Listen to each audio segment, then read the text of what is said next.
말씀은 출애굽기 7장 16절부터 19절까지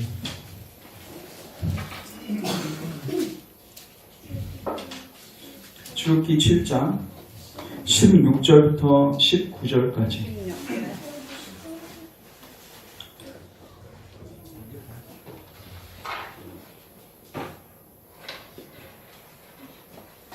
우리 14절부터 읽읍시다. 14절부터 19절까지 교독하겠습니다.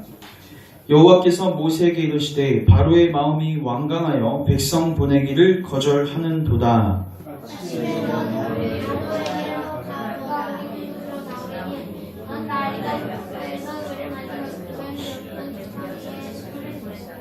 그에게 이르기를 히브리 사람의 하나님 여호와께서 나를 왕에게 보내어 이르시되 내 백성을 보내라. 그러면 그들이 광야에서 나를 섬길 것이니라 하였으니 이제까지 내가 듣지 아니하더라. 나는 여호와인 줄 알리라. 불처다 내가 내 손에 재판으로 나일강을 치면 그것이 피로 변하고 나일강에 고기가 죽고 그 물에서는 악취가 나리니 애굽 사람들이 그 강물 마시기를 싫어하리라 하라. 내 지팡이를 짚고 내 발을 애굽의 물들과 강들과 운하와 목과 모든 호수 위에 내밀라 하라. 그것들이 피가 되리니 애굽 온 땅과 나무 그릇과 돌그릇 안에 모두 피가 있으리라. 아멘. 기도하겠습니다.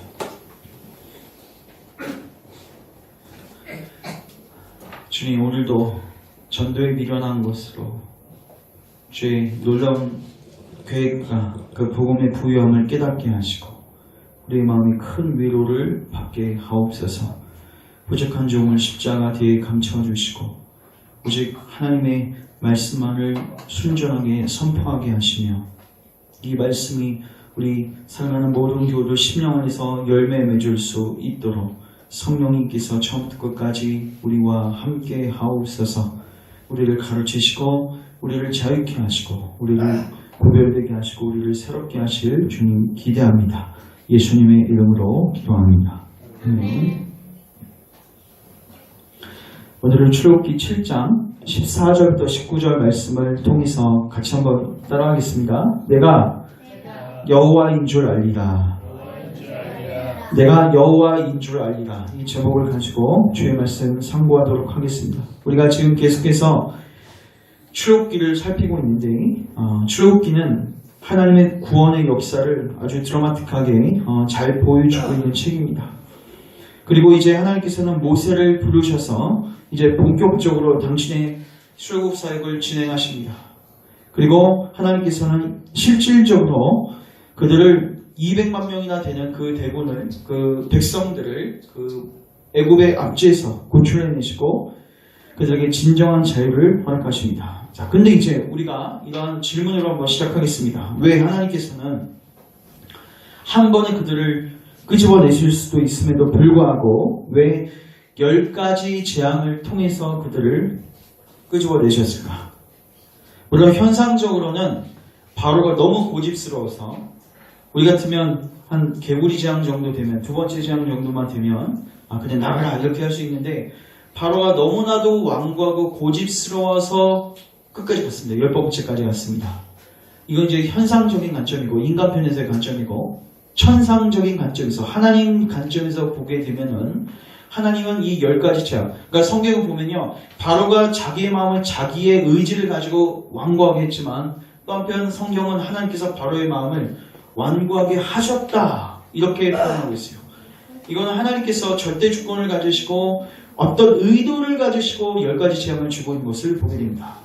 그러면 여러분 왜 하나님께서 왜 그 많은 10가지 재앙들을 허락하셨을까?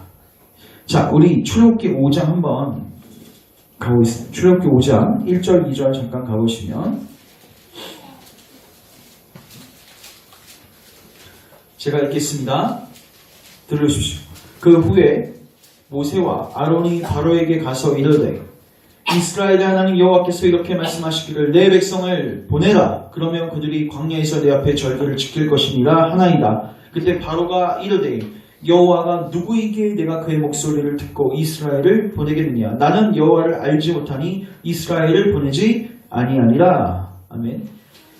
자, 여러분 보십시오. 모세가 바로에게 처음 가서 너희들 밑에서 지금 노역하고 있는 이스라엘 백성들을 보내라. 이를 야훼 하나님께서 명령하셨다. 이렇게 얘기하니까 바로가 뭐라고 합니까? Who is 야훼? 야훼가 누구야? 여러분, 이집트 땅은요 다신 국가입니다. 그러니까 많은 신들이 있습니다. 그리고 바로 왕 자신도 그 신들 중에 하나였습니다. 그러니까 자기도 신이었고 자기 주위에는 동급 신들을 많이 들어왔을 거예요. 뭐 헤케타 신도 있고요, 크놈 신도 있고요, 하피 신도 있고 굉장히 다양한 신들이 있습니다. 자, 근데 자기가 들어보지도 못한, 듣도 보지도 못한 이상한 신이 지금 나에게 뭐 하라고요? 이스라엘 백성들을 내보내라는 거예요. 그리고 여러분, 바로 왕은 누구의 아들입니까? 그들에 의하면 태양신의 아들입니다. 그 땅 가운데서 거의 최고 우두머리 신인 태양신의 아들이에요. 근데 함부로 이 제국의 신의 아들을 지금 그 노예 백성의 그 야훼라는 신이 명령하고 있어요. 그러니까 바로 입장에서는 하나님을 몰랐기 때문에 후이지 야훼 궁금해서 물어본 게 아니라 듣지 않겠다는 거죠. 결국 하나님께서 이 10가지 그 재앙을 통해서 하시고자 하는 것은 후이지 야훼? 좋아, 거기에 대해서 대답해 줄게. 너 정말 야훼 하나님이 누군지 모르겠어? 야훼 하나님 이런 분이셔. 이거를 10가지 재앙을 통해서 하나님께서 선포하고 가르치시고 계시하신 것입니다. 오늘 이 10가지 재앙을 통해서 하나님 누구신지 여러분들도 알아가시고 하나님께 합당한 반응을 보이시기를 주님의 이름으로 축원합니다. 자, 10가지 재앙을 간략하게 제가 살펴보겠습니다. 그리고 각각의 핵심 포인트와 적용점을 여러분들에게 적용시켜 드리겠습니다. 먼저 첫 번째, 잘 따라오십시오. 첫 번째 재앙은 무슨 재앙이냐면 피재앙이었습니다. 여러분, 이집트 땅에서 젖줄과 같은 곳이 어디냐면 나일강입니다. 그곳은 사막 땅입니다. 사막 땅에서 나일강이 없으면 살 수가 없어요. 그래서 사람들의 80~90%가 나일강에서 모여 살았습니다. 근데 문제는 뭐냐면 이 나일강이 그러니까 풍족한 땅을 제공했습니다. 일명 삼각주라고 해서 풍족한 땅을 제공했는데 나일강이 범람을 자주 하는 거예요. 범람을 자주 하니까 살기가 힘들어지는 거예요. 그래서 그들이 대표적으로 두 신을 섬겼는데 하나가 크놈이고 하나가 하피신인데 크놈은 뭐 하는 신이냐면 이 나일강의 그 높낮이를 조절하는 신이에요. 그러니까 뭐라고 해야 될까요? 수위죠. 그러니까 그 물의 높낮이를 조절하는 신이 크놈이고 또 하피신은 뭐냐면 특별히 범람을 방지하는 신이 하피신이었습니다. 자, 근데 이 크놈 신하고 하피신이 어디 있는지 모르겠어요. 왜냐하면 하나님께서 그렇게 선포하시니까 그들이 그렇게 젖줄같이 여겼던 그 나일강이 일순간에 뭐가 되어지냐면 피가 되어버립니다. 근데 여기 오늘 본문 잠깐 보시면 재미있는 표현이 있는데 7장 18절 잠깐 보시면 나일강의 고기가 다 죽습니다. 그러니까 생명의 원천이었던 그 강이 이제는 죽음의 강이 되었습니다. 그 물에서는 이제 악취가 나기 시작했고 애굽 사람들은 그 강물을 마시기가 싫어졌더라. 그리고 19절 같이 읽습니다. 시작. 여호와께서 또 모세에게 이르시되 아론에게 명령하시기를 내 지팡이를 잡고 내 팔을 애굽의 물들과 강들과 운하와 목과 모든 호수에 내밀라 하라. 그것들이 피가 되리니 애굽 온 땅과 나무 그릇과 돌 그릇 안에 모두 피가 있으리라. 아멘. 전부 다 모든 물이 피가 됐는데 여기 보시면 나무 그릇과 돌 그릇 안에 모두 피가 있으리라. 이게 무슨 말일까요? 물론 이런 그들이 쓰던 나무 그릇과 돌 그릇은 그들이 물을 퍼마시기 위한 그릇이기 때문에 피를 묻을 수도 있죠. 근데 그 땅이 무슨 땅이었다고 했어요? 다신 국가라고 했죠. 그들 중에서 많은 그 우상을 섬기던 많은 사람들이 매일마다 하던 일들이 있는데 나일강가에 가서 정결의식을 하는 것이었습니다. 특별히 이 정결의식을 하기 위해서 자기들이 우상을 섬겼던 나무 그릇과 또 무슨 그릇이 씌웠죠? 돌그릇 같은 거. 이런 것들을 나일강가에 와서 뭐 하는 거예요? 닦는 거예요. 근데 닦으려고 하면 뭐가 묻어요? 계속 피가 묻는 거예요. 즉 하나님께서는 뭐라고 선언하신 거냐면 첫 번째 재앙을 통해서 너희들이 물의 높낮이를 주장한다고 하는 그 큰 엄씨는 어디 갔냐? 범람을 방지해 준다던 그 하핏은 어디 갔냐? 전부 다 무력하고 무가치한 존재들이야. 너희들이 그렇게 정결의식으로서 너희들 정성을 다해서 일평생 섬기는 그 신들, 하나님께서 한순간에 뭐 할 수 있어? 끝장낼 수 있어. 쉽게 말해서 첫 번째 재앙을 통해서 하나님께서 말씀하시고자 하는 그 계시의 핵심은 뭐냐면 하나님 말고 모든 신들은 무력하고 무가치하고 우리에게 어떤 도움도 줄 수 없는 무의미한 신이라는 것입니다. 우리에게 적용하면 우리는 물론 이런 신들을 섬기는 분들도 있고 섬기지 않는 분들도 있을 것입니다. 그러나 우리 마음 안에 하나님 말고 다른 신들을, 하나님 말고 다른 것들을 의지하는 것들을 우리는 감지할 수 있습니다. 우리에게 과연 무엇이 행복을 줄 것인가? 돈인가? 쾌락인가? 명예인가? 사람인가? 환경인가? 이 돈만 가질 수 있다면 난 행복할 수 있는데, 이 쾌락만 누린다면 난 행복할 수 있는데, 이런 명예 좀 얻으면 좀 인정받으면서 행복할 수 있는데, 저 사람 좀 내가 얻으면 행복할 수 있는데, 좀 더 나은 환경에 들어가면 행복할 수 있는데, 이런 것들이 전부 다 우상인데 하나님이 첫 번째 재앙에서 이것들이 얼마나 무력하고 무가치한지를 폭로하시는 것입니다. 자, 이제 두 번째 재앙 따라하겠습니다. 개구리 재앙. 자, 세 번째 재앙은 이 재앙. 이 두 가지는 같이 살피는데, 자, 저를 주목하십시오. 개구리 재앙은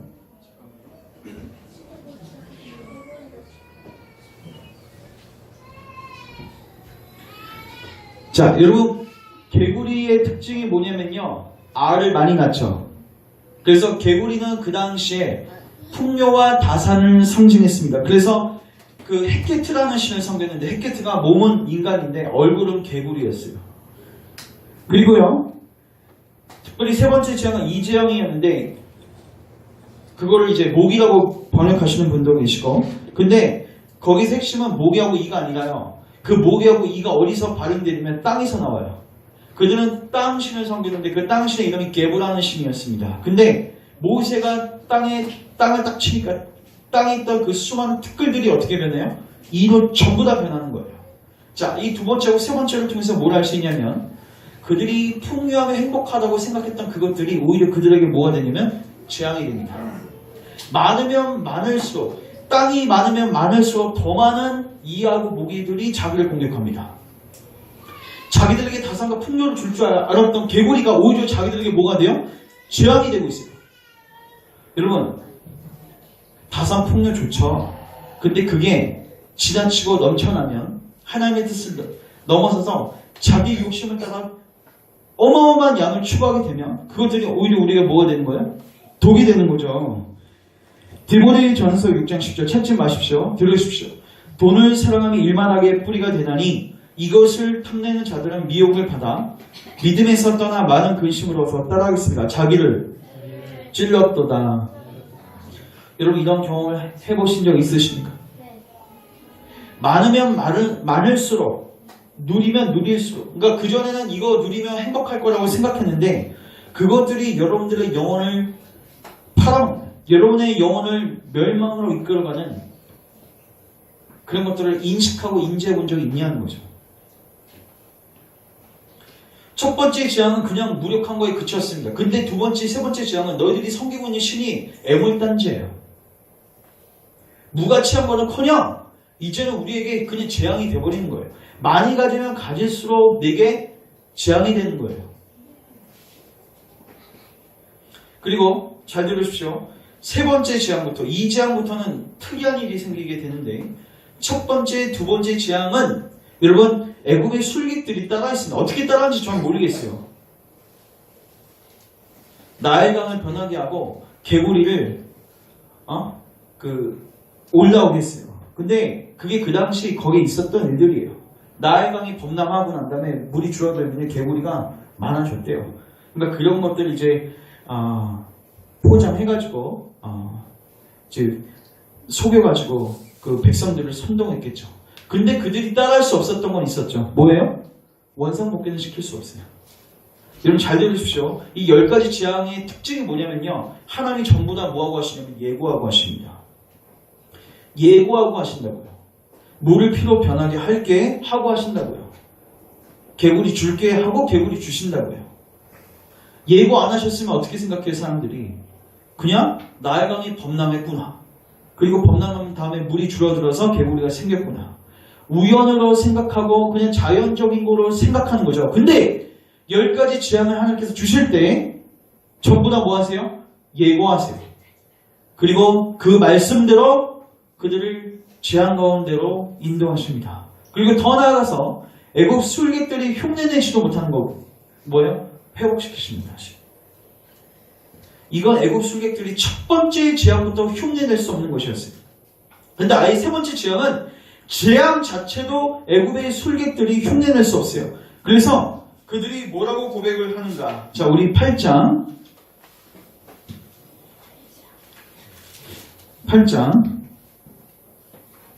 18절. 요술사들도 자기 요술로 그같이 행하여 이를 생기게 하려 하였으나 못 하였고 이가 사람과 가축에게 생긴지라. 같이 읽습니다. 시작. 요술사가 바로에게 말하되 이는 하나님의 권능이니이다 하였으나 바로의 마음이 완악하게 되어 그들의 말을 듣지 아니하였으니 여호와의 말씀과 같더라. 아멘. 지금 요술사들이 뭐라고 고백하냐면 자기가 흉내 내보려고 했는데 따라하지 못하니까 이것은 누구의 권능이다? 하나님의 권능이다. 자, 근데 여러분 보십시오. 바로는 여기서 어떻게 합니까? 하나님의 권능인지 알았습니까? 몰랐습니까? 알았습니다. 근데 중요한 거는 듣지 않습니다. 자, 제가 여기서 말씀드리고 싶은 건 이겁니다. 왜 한 사람이 회심을 하지 않을까? 왜 한 영혼이 하나님께 회개하지 않을까? 왜 한 사람이 하나님 앞에 부복하고 순종하지 않을까? 물론 몰라서 못하는 사람들도 있습니다. 아예 몰라요. 하나님 누구신지도 모르고 후이지 야훼 하면서 아예 몰라요. 관심도 없어요. 죄가 뭔지도 몰라요. 그래서 회개와 믿음으로 나아가지 않는 사람도 있지만 이 모든 것을 다 가르쳐 줬음에도 불구하고 왕광 고집과 자기의 자존심 때문에 하나님 섬기기를 뭐합니까? 거부합니다. 여러분의 지성도 새롭게 돼야 되지만 여러분들의 의지도 새롭게 돼야 돼요. 안다고 다 끝나는 게 아니에요. 하나님을 섬기는 요소에는 지성적 요소만 필요한 게 아닙니다. 물론 지성 필요합니다. 근데 여러분의 의지가 꺾여 있는다고요. 죄를 사랑했던 그 악한 길에서 떠나서 하나님께로 나아가는 의지의 전환이 필요하다. 근데 그게 여러분 마음대로 안 돼요. 이 부분을 잘 보여주는 거 듣습니다. 로마서 1장 20절 들어보십시오. 하나님을 알 때, 따라서 하나님을 알 때, 하나님을 영화롭게도 아니하며 감사하지도 아니하고. 이게 로마서가 우리 인간을 고발하는 내용입니다.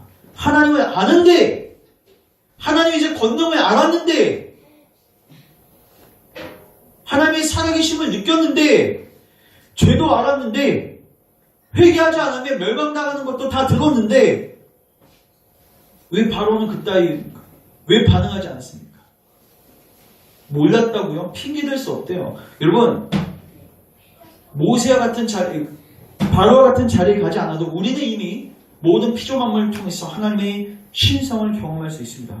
근데 더 나아가서 바로는 실질적으로 10가지 재앙을 통해서 하나님의 살아계심을 더욱더 분명하게 봤어요. 여기 교회에 들어온 거요. 여러분 어쩌면 구원의 자리일 수도 있지만 더욱더 하나님의 심판이 여러분들에게 강도 높게 작용할 수 있는 자리이기도 합니다. 이렇게까지 들었는데, 이렇게까지 하나님의 권능을 보았는데 바로처럼 버팅인가?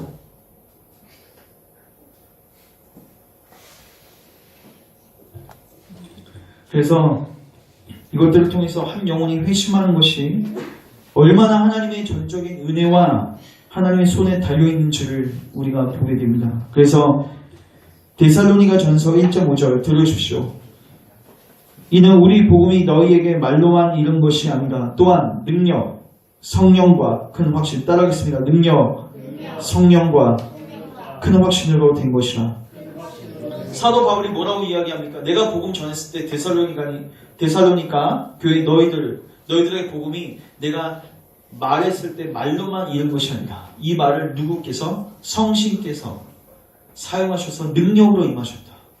여러분 무엇을 놓고 기도하십니까? 여러분의 그 강팍한 심령, 꺾여지지 않는 의지, 여러분뿐만 아니라 가족들의 그 꺾여지지 않는 의지, 여러분 지성도 새롭게 돼야 되지만 여러분들의 의지도 꺾여져야 되는데, 심지어 여러분들의 감정도 메말라가지고 하나님의 사랑에 대해서 전혀 반응할 수 없는 감정입니다.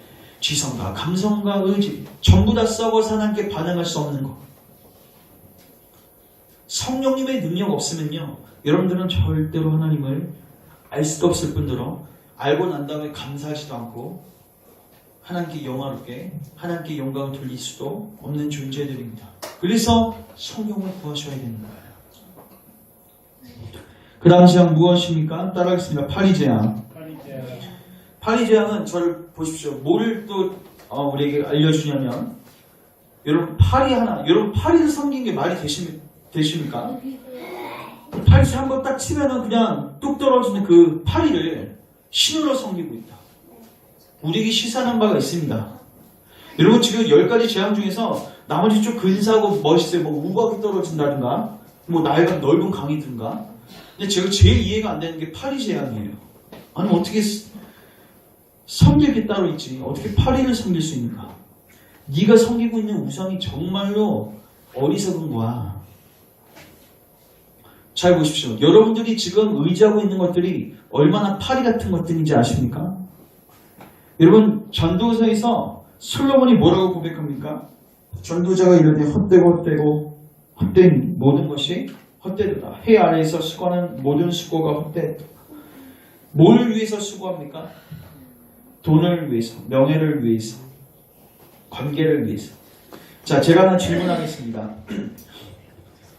한 노인이 있었어요. 한 노인이 있었는데, 여러분에게 한번 질문하는 겁니다. 한 노인이 있었는데 일평생 자수성가했습니다. 어마어마한 돈을 벌어서 100억 이상의 돈을 소유하게 됐고요. 그리고 좋은 학위를 받고 좋은 공부를 해가지고 수많은 사람들로부터 명망과 덕성을 얻었습니다. 그리고 자식들도 다 잘 돼가지고 출세하고 시집가고 다 좋게 장가들었습니다. 그리고 노후도 완벽하게 대비되어 있습니다. 그리고 사람들도 관계가 너무 좋아. 그래서 수많은 사람들을 거닐고 있었습니다. 자, 그 사람이 이제 70세가 넘어서 이제 인생의 황혼기 마지막을 보내고 있었습니다. 그 사람들이 여러분에게 와서 이렇게 제안한다고 해보십시오. 형씨, 나에게 소원이 있습니다. 이 소원을 들어줄 수 있겠습니까? 예, 그 소원이 무엇입니까? 여러분에게 물어보는 겁니다. 그 노인이. 내가 가졌던 이 모든 것들을 당신에게 다 줄 수 있습니다. 다 당신의 것으로 만들어줄 수 있습니다. 다만 당신은 나에게 당신의 그 젊음과 청춘을 주십시오. 뭘 바꾸자 하는 겁니까? 당신에게 있는 그 20-30년의 30-40년의 시간하고 내가 이루었던 이 모든 것을 뭐 하자는 거예요? 바꾸자는 거예요. 그럼 제가 묻겠습니다. 여러분 바꾸시겠습니까? 아니요. 왜 안 바꿔요? 왜냐면 자기 삶이니까. 근데 제가 물어보겠습니다. 여러분 뭐가 소중해요? 시간이 소중하고 여러분 삶이 소중하죠? 근데 잘 보십시오. 그런 귀중한 시간과 귀중한 삶을 위해 여러분들은 뭘 위해서 살아가고 있습니까? 이 노인이 이루어놨던 것을 똑같이 추구하면서 살아가고 있습니다.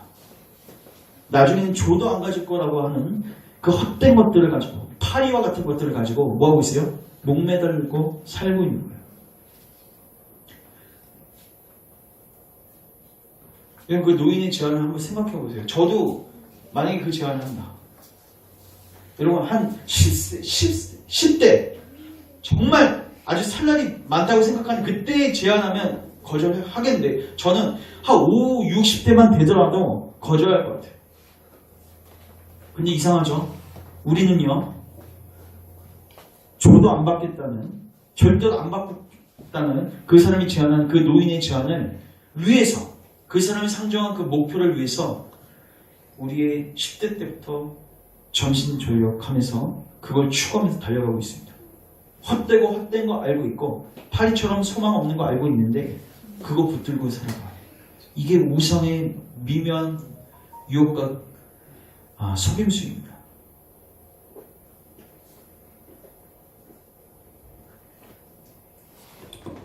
그 다음 제안 따라서 돌림병과 독종제한 같이 처음에는요 5번째 제한 돌림병이라고 가축들이 다 죽는 제한이고요. 그 다음에 독종이라고 해서 가축뿐만 아니라 사람까지 피부병 때문에 다 죽게 돼요. 이 탐조균이라는 얘기도 있는데 자 이제 하나님께서 특별히 자 4번째 제한까지는 그들의 직접적인 관심사를 건드리지 않았습니다. 나일강이 피로 든다는 거. 근데 옆에 있는 우물 파서 또 물 먹었고요. 개구리가 아무리 말라도 뭐 인간의 생명이 위협이 됩니까? 자기 뭐 재산에 손해가 있습니까? 그리고 개구리 좋아해서 그거 꼬챙이 가서 그거 구워 먹으면 좋은 거잖아요. 그러니까 개구리하고 이런 재앙들은 그들에게 직접적으로 피해를 주지 않는 재앙이 있어요. 물론 굉장히 끔찍한 것이지만 근데 이제 5번째 재앙부터는요. 그들이 가장 소중하다고 생각한 것들을 건드리기 시작합니다. 여러분 그 당시에 가축은요. 재산의 핵심입니다. 우린 지금 재산의 핵심이 뭐예요? 땅하고 자동차죠. 동산과 부동산이죠. 근데 그 당시는 재산의 핵심이 뭐냐면요. 인력입니다. 자손들이고 또 하나가 뭐냐면 가축입니다. 근데 하나님 이 둘을 건드리기 시작하십니다. 가축을 건드리고요. 그들의 재산을 몰수하고요. 그 다음에 이제 인간의 생명까지 건드리기 시작해요.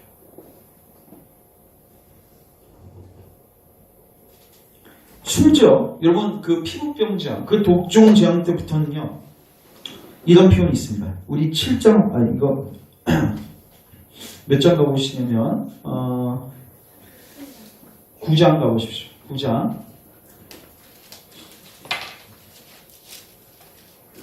11절 12절 같이 한번 읽겠습니다. 시작. 요술사들도 악성 종기로 말미암아 모세 앞에 서지 못하니 악성 종기가 요술사들로부터 애굽 모든 사람에게 생겼음이니라. 누구도 고생당해 이제 요술사들. 하나님은 적극적으로 대적했던 그 요술사들도 이제 악성 종기로 고생합니다. 그리고 더 신기한 거는요. 고센 땅, 이스라엘 백성들이 살고 있는 고센 땅은 이 두 가지 재앙으로부터 자유하게 돼요. 고센 땅은 구별시키십니다.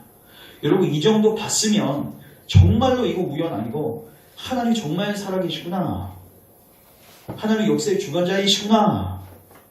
내가 섬겼던 모든 것들을 헛다운 우상이구나. 이거 의지해서는 안 되겠구나. 이렇게 나아가야 되는데 12절 그러나 여호와께서 바로의 마음을 완악하게 하셨으므로 그들의 말을 듣지 아니하였으니 여호와께서 모세에게 말씀하신 바 같더라.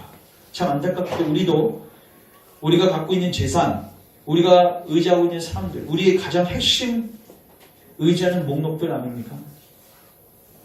이것들 하나님에 비하면 정말 아무것도 아니고 우리의 의지 대상이 아닌 것임에도 그것을 우리가 인지하고 있음에도 불구하고 우리는 역시 바로처럼 완악하게 하나님을 대적하는 자리에 서게 됩니다. 누가복음 12장에 보면 여러분 잘 아시는 어리석은 부자가 있죠. 잘 들으십시오. 그들에게 이르시되 삼가 모든 탐심을 물리치라. 사람의 생명이 그 소유에 넉넉한 데 있지 않다. 또 비유로 그들에게 말하시되 한 부자가 그 밭에 소출이 풍성함에 심중에 생각하여 이르되 내가 곡식 쌓아둘 곳이 없으니 어찌할까 하고 또 이르되 내가 이렇게 하리라. 내 곡간을 헐고 더 크게 짓고 내 모든 곡식과 물건을 거기 쌓아두리라. 따라하겠습니다. 하나님이 이르시되 어리석은 자여 오늘 밤에 내 영혼을 도로 찾으리니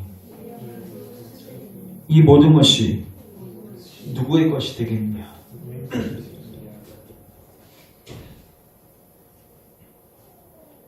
자, 그 다음 갑니다. 따라하겠습니다. 우박제약. 우박제약을 통해서 우리가 적용할 부분이 뭐냐면요.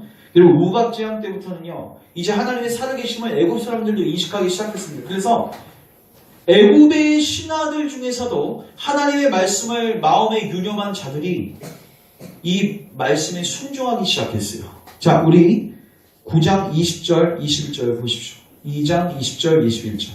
같이 한번 읽겠습니다. 시작. 바로 이 신하 중에 여호와의 말씀을 두려워하는 자들은 그 종들과 가축을 집으로 피하여 들였으나 여호와의 말씀을 마음에 두지 아니하는 자는 그들의 종들과 가축을 들에 그대로 두었더라. 네. 여러분, 애굽의 신하들 중에서 하나님의 말씀을 마음에 두어서 주님이 우박 떨어지게 하신대. 여러분 같으면 어떻게 하겠습니까? 밖에 나가겠습니까? 여러분, 이미 우박 재앙은 7번째 재앙이에요. 6번째 재앙을 통해서 하나님의 살아계심을 경험했던 그들이 여러분 같으면 어떻게 하겠습니까? 우박 떨어진다. 근데 여러분 그 당시에는요 우박이 많이 내렸대요. 또 봄철이 되면 5cm가 되는 우박. 그러니까 그들이 또 어떻게 생각해요? 아, 그게 평소에 있던 우박인데 뭐. 근데 여러분 10가지 재앙이 거의 다 그 당시에 그 사람들이 평소에 보던 재앙들이에요. 근데 그게 정도가 넘어난 거죠. 그래서 많은 사람들이 우박이 떨어질 것을 하나님께서 예언했음에도 불구하고 종들과 짐승들을 뭐 한 거예요? 밖으로 보내는 거예요. 왜 하루라도 일할 돈 벌죠. 근데요, 애굽에 있는 많은 신하들이 정말로 6가지 재앙을 통해서 하나님 정말 살아계시다. 나가면 안 된다. 했던 사람들은 마음에 하나님 말씀을 유념하고 순종합니다. 그리고 그 사람들은 피해를 보지 않고 재앙에서 면제가 되어지는 거죠. 히브리서 2장 1절부터 4절 제가 읽습니다. 들으십시오. 그러므로 우리는 들은 것에 더욱 유념함으로 우리가 흘러 떠내려 가지 않도록 함이 마땅하니라. 천사들을 통하여 하신 말씀이 견고하게 되어 모든 범죄함과 순종하지 아니함이 공정하게 보응을 받았거든. 따라하겠습니다. 우리가 이같이 큰 구원을 등한히 여기면 어찌 그 보응을 필요하리요. 자, 저를 주목하십시오. 여러분, 10가지 재앙에서 왜 그들이 멸망당한지 아십니까? 하나님 재앙을 주셔서 멸망한 거 맞습니다. 맞죠? 근데 더 핵심은 뭐냐면요. 하나님 피할 게 주셨는데 그거 듣지 않은 거예요. 우박 내린다 했으면 얼르고 들어가면 돼요. 집 들어가 있으면 되잖아요. 마지막 장자 재앙 때 하나님 피할 게 주셨어요? 안 주셨어요? 주셨죠? 그들이 하나님께서 그들을 치셔서 그들이 망한 거 맞습니다. 근데 더 정확하게는 그들이 하나님의 말씀을 믿지 않아서 망한 겁니다. 그들이 하나님의 말씀을 마음에 유념하지 않아서 망한 겁니다. 하나님께서 허락하신 큰 구원을 등한히 여겨서 망한 겁니다. 여러분, 우리에게 예수 그리스도라는 큰 구원을 허락하셨어요. 여러분, 어떻게 취급하십니까? 등한히 여기십니까? 경히 여기십니까? 에서처럼 밥죽 한 그릇도 안 되는 그런 가치로 여러분 복음을 취급하고 있지는 않습니까? 근데 거기서 인생과 영혼이 갈라지게 되는 것입니다. 8번째 재앙 따라하겠습니다. 메뚜기 재앙. 자, 메뚜기 재앙은 자, 한번 10장 가보시면 우리 1절과 2절 1절과 2절 같이 한번 읽겠습니다. 시작. 여호와께서 모세에게 이르시되 바로에게로 들어가라. 내가 그의 마음과 그의 신하들의 마음을 완강하게 하면 나의 표징을 그들 중에 보이기 위함이며 내가 애굽에서 행한 일들 곧 내가 그들 가운데서 행한 표징을 내 아들과 내 자손의 귀에 전하기 위함이라. 너희는 내가 여호와인 줄 알리라. 아멘. 따라하겠습니다. 표징. 여기서 이제 표징이라는 단어가 나오는데요. 여러분, 요한복음에서 이 표징이 많이 나옵니다. 단어가, 이런 단어가. 표징이 뭡니까, 여러분? 표적이라고도 하는데 하나님께서 우리에게 기적을 베푸시는데 이 기적에는 목적이 있어요. 하나님을 뭐하기 위한 거예요? 계시하기 위한 거예요. 그걸 우리가 뭐라고 하냐면 표적이라고 합니다. 기적은 놀라운 일 자체가 기적이고 이 기적을 통해서 하나님이 누구신지를 알려주는 게 뭐냐면 표적입니다.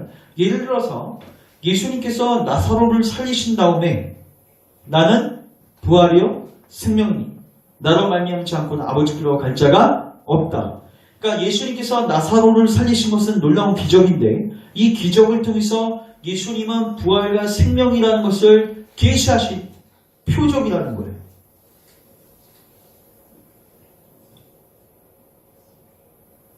결국 하나님께서 우리 삶 가운데 놀라운 일을 하시는데 때론 재앙으로서, 때론 여러분들에게 피할 길을 제시함으로써 하나님께서 놀라운 일들을 행하시는데, 자, 주목합시다.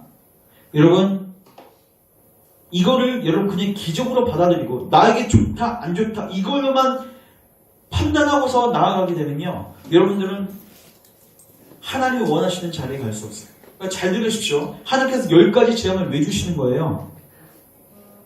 왜 주시는 거예요? 우와! 하나님 정말 대단하시네? 나의 감을 피로 바꾸시네? 야, 이런 일이 어떻게 일어나? 야, 홍해 갈라지네. 근데 많은 사람들이요, 우와 하면서 뭐만 봐요? 현상만 봐요. 여러분, 현상 배우에 누가 계십니까? 하나님 계시잖아요. 내게 이익이 되는가 안 되는가, 내 눈은 얼마나 기이한가 안 기이한가, 내 이성에 부합하는가 맞지 않는가, 이런 현상적인 관심에만 골몰하면서 그 배후에 계시는 하나님을 보지 못하는 거죠. 결국 여러분 10가지 재앙의 핵심은 뭐예요? 그 배후에 누가 계시는 거예요? 하나님 계신 거죠. 여러분 삶 가운데 재앙이 있고 혹은 또 고난이 있고 또 하나님 피할 길을 주실 때마다 그 현상에 집중하지 마시고 하나님께 집중하시기 바랍니다. 그래서 이 8번째 메뚜기 재앙은 바로 우리에게 이 하나님을 계시하기 위한 것이다. 이제 9번째 재앙, 따라서 흑암 재앙. 자, 저를 주목하십시오. 이제 거의 끝까지 도달했습니다. 힘내십시오. 흑암 재앙은요, 여러분, 이스라엘 백성들 애국 그 땅 가운데서 최고의 신이 어떤 신이었냐면 태양신이었죠. 태양신을 KOP 시킨 재앙이었습니다. 여러분, 얼마나 흑암이 심했으면 6사람의 얼굴이 보이지 않았습니다. 근데 여러분, 제가 아까도 말씀드렸지만 그 10가지 재앙 그 땅 가운데 비일비재했습니다. 흑암도 그들이 본 적이 있어요. 사망의 모래폭풍이 불어올 때, 그들이 캄심이라고 해서 모래폭풍이 불어올 때 그들도 흑암을 경험했습니다. 근데 적어도 옆에 있는 사람은 알아봐요. 형체는 알아본다고요. 근데 여기에서 뭐라고 되어 있어요? 3일 동안에 옆에는 얼굴이 보이지 않아요.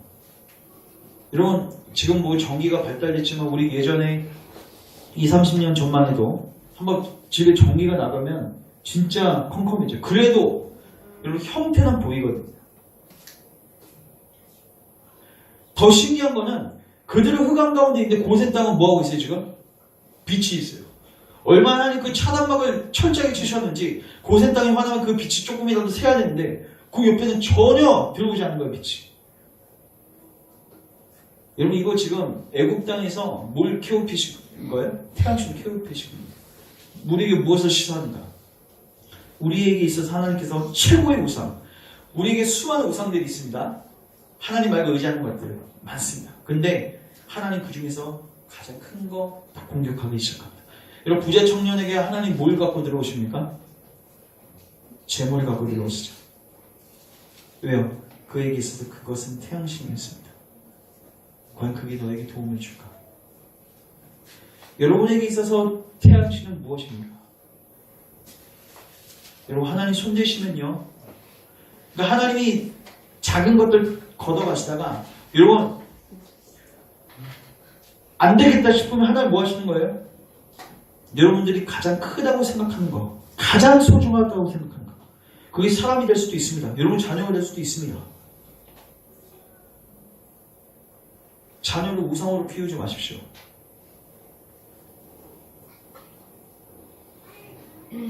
여러분, 남편과 아내를 우상으로 만들지 마십시오.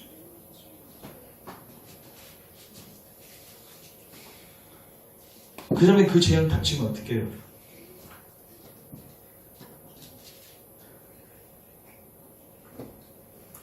하나님 최고 우상을 걷어가셨음에도 불구하고 회개하지 않는다? 여러분, 그럼 이제 답이 있습니까? 없습니까? 이제 마지막 재앙입니다. 마지막 재앙 제가 다음 시간에 더 자세하게 설명하겠지만 제가 하나만 핵심만 말씀드립니다. 마지막 재앙은 무슨 재앙이냐면 죽음이죠. 근데요, 마지막 재앙이 가장 중요한 특징 하나가 있습니다. 첫 번째부터 9번째 재앙까지는요, 전부 다 예고있습니다. 근데 마지막 재앙은 예고하지 않습니다. 첫 번째 재앙부터 9번째 재앙까지는 뭐 했어요? 예고했어요. 대비할 수 있는 시간을 줬어요.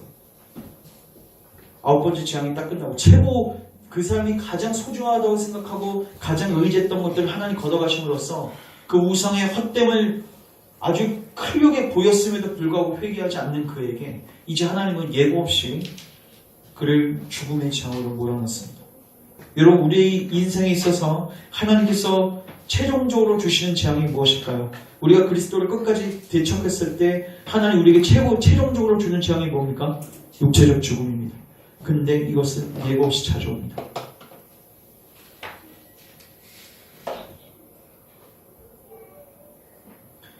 더 놀라운 사실은 여러분, 애굽 땅 사람들에게는 그것이 예고 없는 재앙이었지만 고센 땅에 살고 있었던 이스라엘 백성들에게는 그것이 예고 있는 재앙이었어요. 피할. 그래서 잘 들으십시오. 모든 불신자들은 예고 없이 죽음을 맞이하지만 모든 그리스도인들은 예고 있이 죽음을 맞이하게 됩니다. 이거는 내가 언제 죽을지 몇 년, 몇 월, 며칠 죽을지를 안다는 게 아니라 죽음에 대한 준비가 되어 있다는 거예요. 준비가 되어 있다는 거예요. 그리스도의 핏부림을 받아서 죽음의 천사가 나를 넘어갈 준비가 되어 있다는 거예요. 근데 그 준비는 언제 해야 돼요? 첫 번째부터 9번째 재앙 사이에 꺾여진 경험이 있어야 된다는 거예요. 그 사람들은 10번째 재앙에서 하나님의 복음을 듣고 반응합니다. 그러나 반응하지 않았던 사람들은 예고 없이 죽음을 당합니다. 그 다음에 바로가 쾌유패 당하고 나가라고 하죠.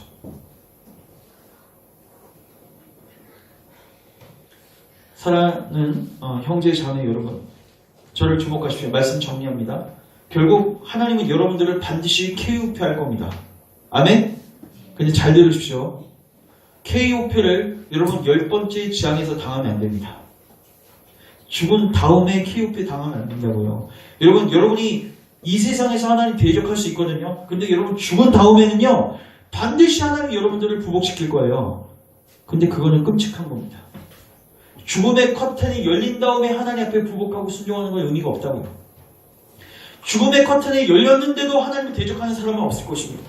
죽음의 재앙이 있은 다음에는 바로와 같은 완고한 사람도 하나님 앞에 무릎 꿇을 것입니다. 근데 그의 영원한 운명은 달라지게 됩니다.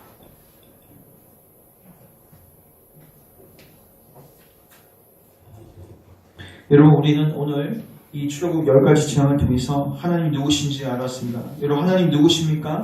하나님 여호와이십니다. 출애굽기의 주제입니다. 출애굽기 읽어보시면요, 내가 여호와인 줄 너희가 알리. 이 문구가 얼마나 많이 나오는지 모르겠어요.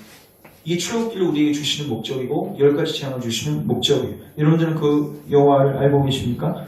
여러분의 생명을 주관하시고 여러분들을 창조하시고 여러분의 헛된 우성을 무력화시키는 하나님을 알고 계십니까? 여러분들은 하나님만 의지하고 계십니까?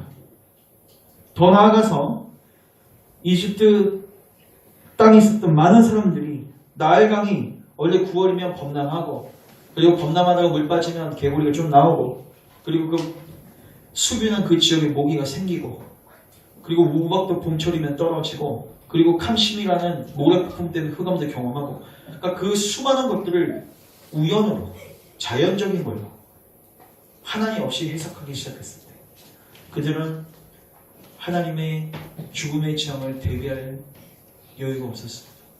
자, 제가 이제 마지막으로 권면합니다. 여러분 삶 가운데 하나님께서 지금 일하고 계십니다. 여러분 가운데 수많은 재앙들이 지금 닥치고 있습니다. 하나님 여러분들을 사랑하셔서 이 재앙들을 주고 계시는 것입니다. 뭐하기 위해서? 하나님을 알리기 위해서 그리고 회개하고 반응할 수 있도록 도와주기 위해서. 근데 기억하십시오. 여러분들이 죽음의 커튼을 넘긴 다음에 거기 안에서 하나님께 회개하고 하나님께 순종할 수 있습니까? 없습니다. 여러분 지금이 여러분들이 은혜 받을 수 있는 때요. 보라 지금이 구원의 날이로다. 여러분 지금 당장 주님 요구하십니다. 왜? 예고 없이 우리의 죽음을 찾아오기 때문에. 그래서 하나님께서 여러분 가운데 이런 일들을 행하고 계신 것을 인식하시고 우리 하나님 앞에 빨리 돌이키고 우리가 사랑했던 것들, 우리가 의지했던 것들 다 내려놓고 하나님 앞에 부복했으면 좋겠습니다. 회개와 믿음으로 나아갔으면 좋겠습니다.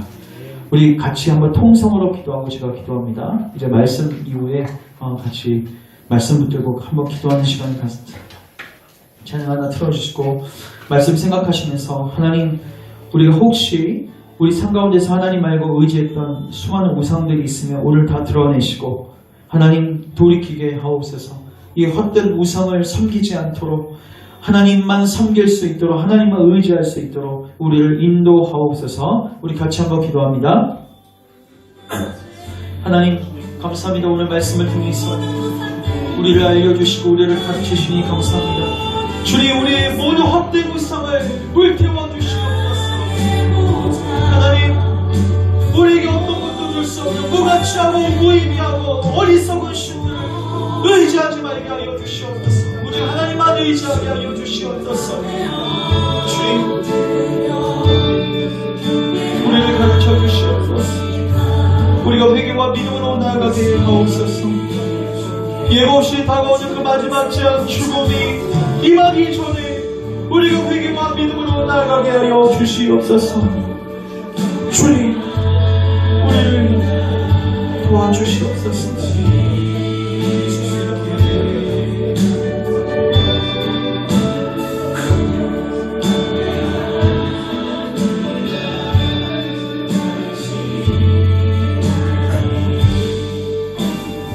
기도하겠습니다.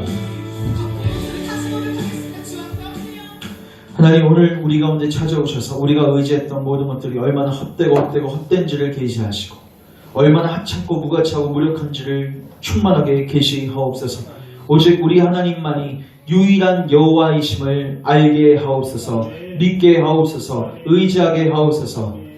예고없이 찾아오는 그 마지막 재앙 죽음이 이르기 전에 우리가 속히 하나님의 말씀을 우리 마음에 유념하고 그 말씀에 순종하는 그리스도인들 되게 하옵소서.